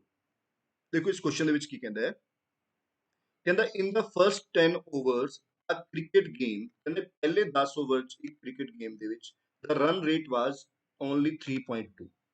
ਪਹਿਲੇ 10 ਓਵਰਾਂ ਦੇ ਵਿੱਚ ਜਿਹੜਾ ਰਨ ਰੇਟ ਹੈ, ਰਨ ਰੇਟ ਮਤਲਬ ਇੱਕ ਓਵਰ ਦੇ ਵਿੱਚ ਕਿੰਨੇ ਰਨ ਸੀ, ਤਾਂ 10 ਓਵਰਾਂ ਦੇ ਵਿੱਚ ਪਹਿਲੇ ਰਨ 10 ਓਵਰਾਂ ਦਾ ਜਿਹੜਾ ਰਨ ਰੇਟ ਹੈ ਉਹ 3.2 ਹੈ। ਠੀਕ ਹੈ ਬੱਚੇ? ਸੋ ਅਗਲਾ ਕਹਿੰਦਾ ਹੈ what should be run rate remaining 40 over, ਬਾਕੀ 40 ਓਵਰਾਂ ਚ ਰਨ ਰੇਟ ਕੀ ਹੋਵੇ ਟੂ ਰੀਚ ਦਾ ਟਾਰਗੇਟ 282 ਰਨ। ਤਾਂ ਅਸੀਂ 282 ਰਨ ਬਣਾਉਣੇ ਨੇ ਪੂਰੇ, ਤਾਂ ਬਾਕੀ ਜਿਹੜੇ 40 ਓਵਰ ਰਹਿ ਗਏ ਉਹਦੇ ਵਿੱਚ ਰਨ ਰੇਟ ਕੀ ਰਹੇ? ਉਹ ਕਿਵੇਂ ਕਰਾਂਗੇ? ਉਹ ਕਹਿੰਦਾ ਪਹਿਲੇ 10 ਓਵਰ ਨੇ, ਹਰ ਓਵਰ ਦਾ ਜਿਹੜਾ ਰਨ ਰੇਟ ਹੈ 3.2।